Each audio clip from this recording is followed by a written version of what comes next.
Hello class, my name is Edward. This is my presentation. I'll be talking about the 1952 Severodvinsk earthquake, also known as the Kamchatka earthquake of 1952. I decided to pick this earthquake because I had a huge fascination of Siberia, and winter always has a very special place in my heart. So I figured this would be the most appropriate earthquake to talk about. Now, the epicenter for this earthquake was located on 52.8 north or degrees north and 159.5 degrees east, with a focal point of um, 30 kilometers with magnitude of 9. This was a massive earthquake created by a subduction earthquake. Um, it created a tsunami of, I mean, it was 50 feet tall. It was a huge tsunami, and it killed roughly around to 10,000 to 15,000 people. And these waves reached throughout the whole entire Pacific. You know, you got California, Alaska, you have New Zealand, Peru, Chile. I mean, it reached all the way to Hawaii with around roughly 5 to 6 feet, and it costs, in terms of damages, to around 17 million. It was huge. That said, let's move on. So the tectonic setting was closest to, well, you guessed it, the Kamchatka um, subduction zone. And this was created with the Pacific plate hitting the Okhotsk. I know I'm butchering that, but essentially the Pacific plate is moving underneath the Okhotsk block. And right, so that's basically how that's working. And so there's roughly about, it's a very complex system. We can see the North American plate, the Bering block, the Okhotsk uh, block, and the Eurasia plate. And so there's a lot of moving parts in this area, and it's housed to roughly around 160 volcanoes, of which I believe 29 of them are currently active. Um, that said, these plates are a transform boundaries with existing and extinct converging boundaries. The Okhotsk plate spans over quite a bit of an area. You have the Kamchatka Peninsula, the Magnetron Oblast. You have the Sakhalin Islands. Originally thought to be so they actually originally thought that this plate was connected to the North American plate. However, studies showed recently that it's actually an independent plate of its own.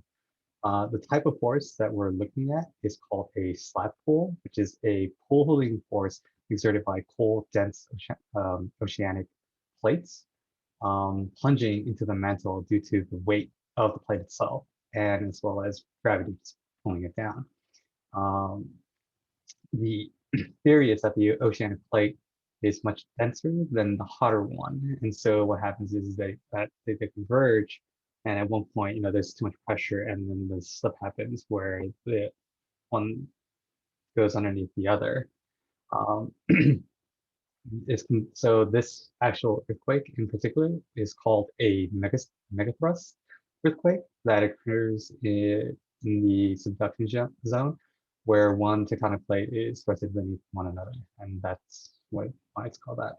Um, so- and so, as you can see, it's the rate generally moves around 75 millimeters north, about 3 inches per year, and then 83 millimeters with a 3.3 inches south per year.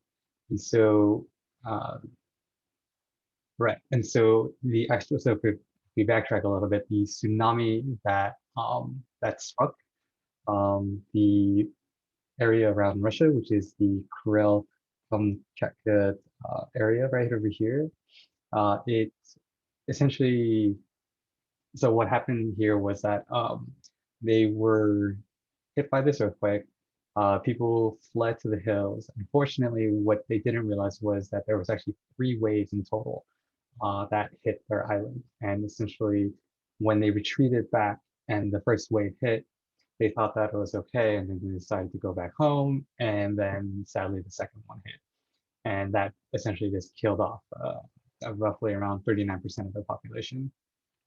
All right, so moving on.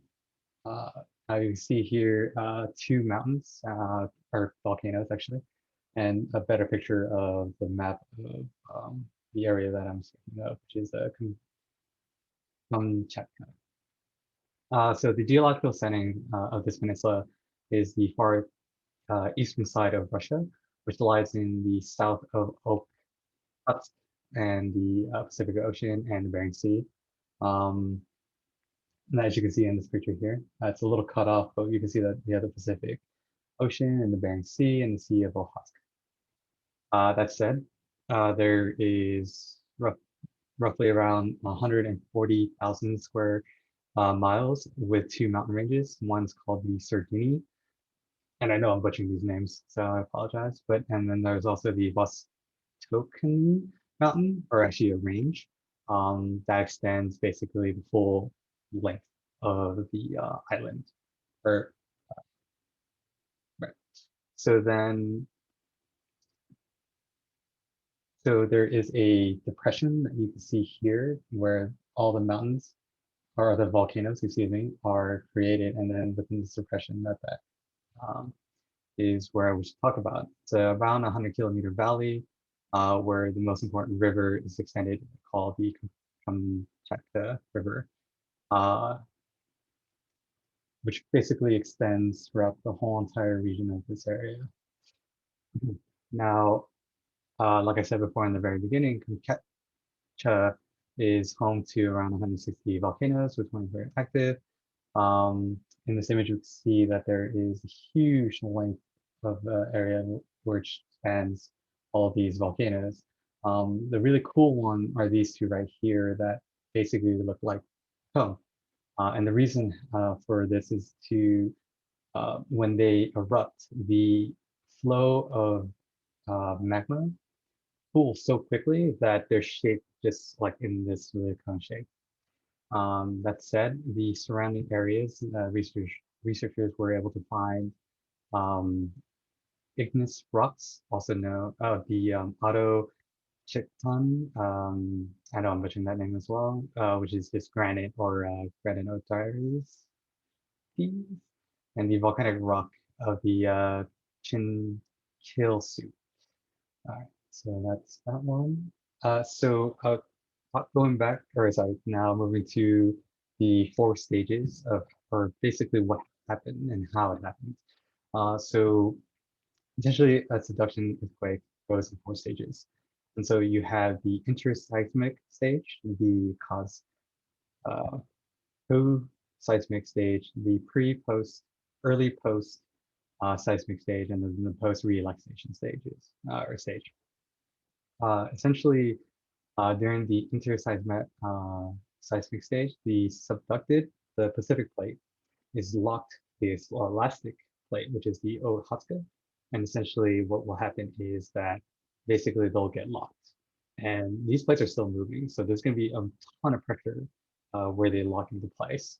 And so that's during the intermittent seismic stage. And then if you think about it, it's like a cannonball that's getting dragged back.